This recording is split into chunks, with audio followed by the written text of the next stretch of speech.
Buenos días chicos, espero que se encuentren bien. En esta ocasión vamos a sumar a nuestros contenidos el teorema del coseno. El teorema del coseno también se aplica a cualquier tipo de triángulos, ya sea cutángulo, obtusángulo o rectángulo. Y lo que vamos a hacer es ver cómo se utiliza a través de un ejemplo. Fíjense, nos da como datos los tres lados. Si nosotros tratáramos de aplicar las razones trigonométricas, eso no sería posible porque no sabemos si se está tratando de un ángulo, de un triángulo rectángulo o no.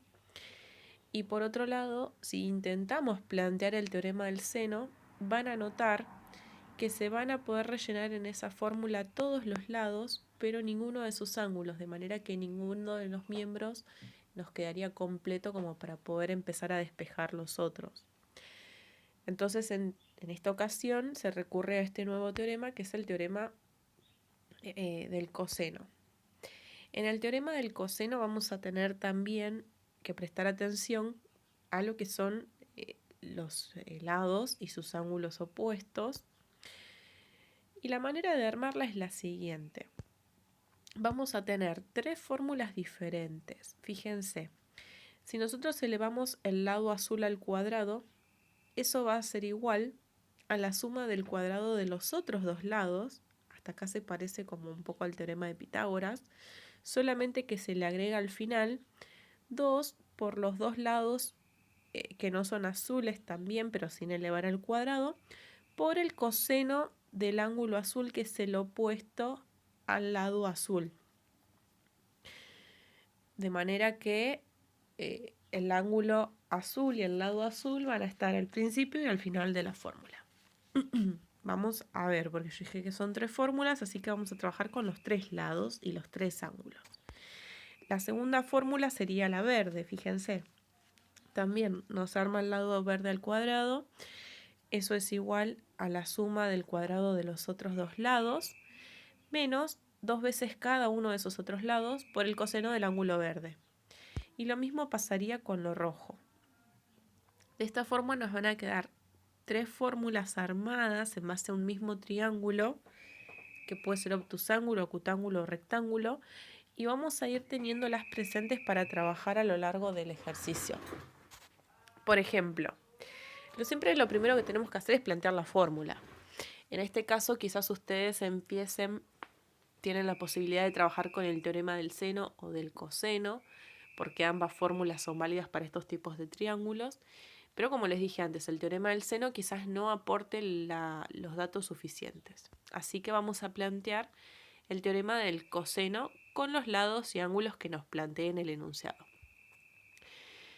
Siempre vamos a después tener que rellenar con los datos que conocemos. ¿Sí? Por ejemplo, en la primera fórmula rellené tanto lados como ángulos. Fíjense que los lados tienen unidades de medida y tanto el número como la unidad de medida están elevados al cuadrado. Por eso es que lo coloco entre paréntesis. Fíjense, en todas las fórmulas conozco todos los datos excepto los ángulos.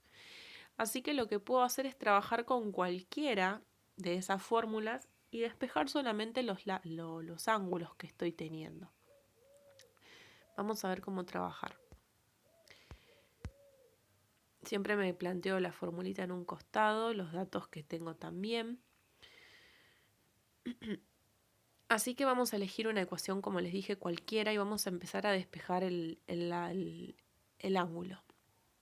Resolvemos todos los cuadrados y en el otro término hice 2 por 5 centímetros solamente. Sigo trabajando término por término.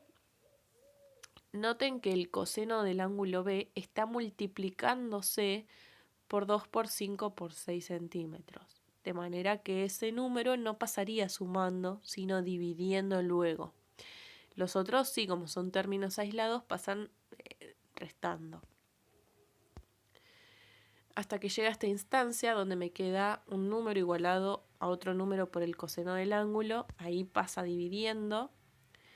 Fíjense que me queda número con unidad de medida dividido otro número con unidad de medida, de manera que estas unidades se simplifican.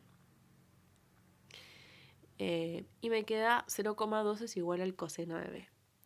Acá nosotros ya vimos que para despejar el ángulo solamente paso el coseno con su operación opuesta. Y ahí ya obtenemos el ángulo B, convertido en grados, minutos y segundos. Bien, ahora conocemos, dice, conocemos tres lados del ángulo y tres lados del triángulo y uno de sus ángulos, por lo que podemos optar entre el teorema del seno o del coseno.